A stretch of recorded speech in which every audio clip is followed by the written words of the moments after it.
منہم ما کانوا بہ یستہزئون قل سیروا فی الارض فانظروا کیف کان عاقبۃ المکذبین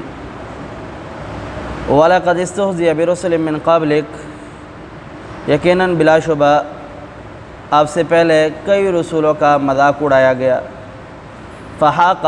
پس گھیر لیا بالذین ان لوگوں سخروا منہم ما کانوا بہ یستہزئون ان لوگوں میں سے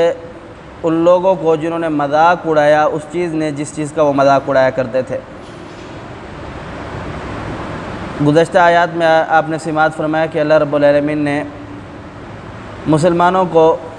پیارے حبیب پیغمبر علیہ السلام کے متعلق آگاہی دی، اور اس آیات مبارکہ میں اللہ رب العالمین اس بات کی تلقین کر رہے ہیں کہ اے نبی آپ پریشان نہ ہوئیے، آپ اس بات سے مایوس نہ ہو جائیں کہ یہ کافر لوگ مشرک لوگ آپ کی دعوت کا آپ کے پیغام کا مذاق اڑاتے ہیں، کیونکہ یہ شروع ہی سے جتنے بھی انبیاء تقریباً گزرے ہیں ان میں سے اکثر کا ان کی قوموں نے مذاق اڑایا ہے۔ آپ اس چیز سے پریشان نہ ہو جائیں، آپ کا جو کام ہے آپ اس کام کو جاری اور ساری رکھیں۔ ہاں البتہ یہ بات ضرور ہے کہ یہ جو مذاق اڑانے والے لوگ ہیں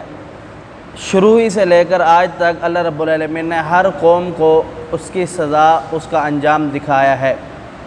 اب یہ لوگ کرتے ہیں تو ان لوگوں کا بھی انجام بہت برا ہوگا۔ آگے رب تعالیٰ فرماتا ہے قل سیروا فی الارض فانظروا کیف کان عاقبۃ المکذبین، کہہ دیجئے اے نبی سیروا تم سفر کرو چلو فی الارض زمین میں ثم انظروا پھر تم دیکھو کیفا کیسا ہوتا ہے کان عاقبۃ المکذبین ان لوگوں کا انجام جو جھٹلانے والے ہیں۔ اس آیات مبارکہ میں اللہ رب العالمین نے ایک دھمکی بھی لگائی ہے کفار کو، اور ایک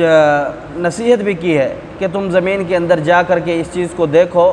کہ جو لوگ انبیاء کرام علیہ السلام کی مخالفت کرنے والے ہیں، اللہ رب العالمین کی مخالفت کرنے والے ہیں، یا انبیاء کرام علیہ السلام کی بات کو نہیں ماننے والے قومیں جو انبیاء کرام علیہ السلام کو معاذ اللہ قتل کی کن لوگوں نے انبیاء کرام علیہ السلام کا مذاق اڑایا، تم